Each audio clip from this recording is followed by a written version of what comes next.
there was a boy named Gabby. He was on his school's running team and was one of the best sprinters in the school. One day, Gabby was selected to represent his school in a running event. He trained very hard to prepare for the race. When the day of the event arrived, Gabby started running with confidence. He knew he had trained well and believed he could win. But as the race continued, he noticed that his competitors were faster than him. He pushed himself to run even faster, but his legs could not keep up anymore. Gabby lost the race. He was deeply sad because he had put in so much effort. He became very quiet and stopped talking to anyone. Gabby's grandfather noticed this and came to him. "What happened, Gabby?" he asked.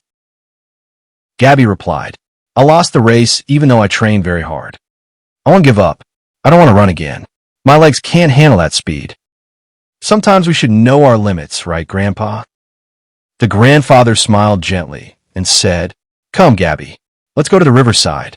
It will help you calm down." Gabby followed him.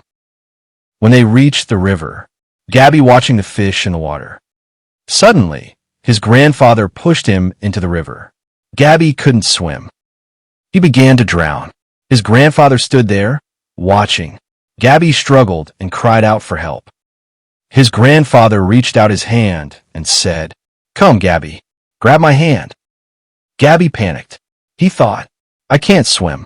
How can I reach him?" But he had no choice. Using all his strength, Gabby forced himself to move. After a lot of struggle, he managed to grab his grandfather's hand. His grandfather pulled him out of the water. After Gabby caught his breath, he asked angrily, "Why did you do that, Grandpa? You know I can't swim." The grandfather replied calmly, "You say you can't swim, but you still moved in the water to grab my hand. How did you do that?" Gabby stayed silent. "You pushed beyond your limits," his grandfather continued. "Don't set limits in your mind. Nothing can limit you, except yourself." Then he asked, "What are you thinking while you were struggling in the water?" Gabby answered, "I thought, I can't die like this. I must survive. That was the only thought in my head." The grandfather smiled and said, "So you didn't give up, right? If you had given up, you would have died."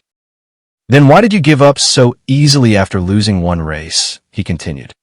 "Train the way you struggled to survive. Even if you lose, you'll feel satisfied because you gave your best. Next time, don't give up so easily. Instead, find your weaknesses and fix them slowly day by day." Gabby thought deeply and realized that his grandfather was right. From that day onward, he trained harder than ever. His only goal was to become better and win the race, not through fear, but through belief in himself. Sometimes you need to push beyond your limits to discover who you truly are. Never give up easily.